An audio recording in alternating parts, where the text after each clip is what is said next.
All right, so just from a protocol standpoint, how I would recommend using the alignment made easy is by figuring out how you putt best, okay? And once you figure out how you putt best, then you can start to calibrate what I would call how you package yourself to the golf ball at address, like how you set up to it from a consistency standpoint, right? So for me, for example, I like to putt with my eyes a little bit inside the ball. So actually, like what I would do from a setup standpoint is I actually put the club face line a little bit inside. I put the alignment line a little bit inside the line on the ball. So when I'm looking down from my first person perspective, it looks like the line that's above the line on the ball is right over the top of it, even though from down the line, it's the width of a line inside. Because for me, when my eyes get over the ball, my path gets way too far out to end. So for me to roll the ball really, really well, okay, I want the line a little bit inside the line on the ball, so when I set up and I package myself, I can set up to it the same way every time and I see the exact same thing.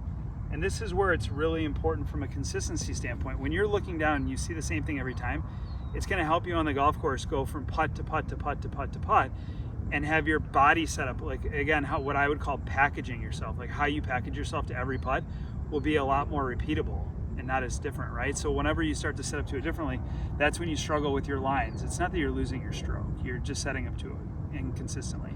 So again, for me, like I want to be a little bit inside, so I'm going to have the line a little bit inside the line of the ball. I'm going to package myself the same way every time as I set up to it at address. Then I'll add my lead hand, and then from there, I can roll the ball really, really well, end over end, and I don't struggle with that. And that's the most important thing, is just creating your own protocol system, knowing what you need to do here to do it well, and then go from there. And again, like if you were gonna putt, and let's say you want your eyes over the ball, you would just put the line on the ball underneath the alignment guide on the alignment made easy. And then from there, you have a couple different options. Like you can use this line here for the face, right? So at that point, then I would move the front of the ball to the back of the ball to the front edge of that line, right? So the scope that's here wouldn't be over the ball at address. It would be on the back edge of the ball at address.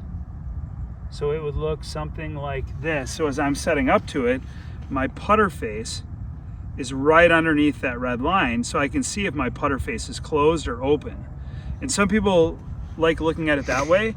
Other players like me who use a top sight line on their putter, I will be looking at more or less matching the line of my putter up to the alignment line and to the line on the ball from my first person perspective, okay? And again, for me, like I always like a little bit inside because it helps my path. From here, I feel like I'm pitched a little bit too far on my toes, but everybody's a little bit different. Not everybody needs to do things the exact same way to putt well. And again, it's just important for you to understand that if you can figure out what you do well from a setup standpoint, this is going to make it 100% easier to repeat it and just keep yourself calibrated. All right, let me know how this helps.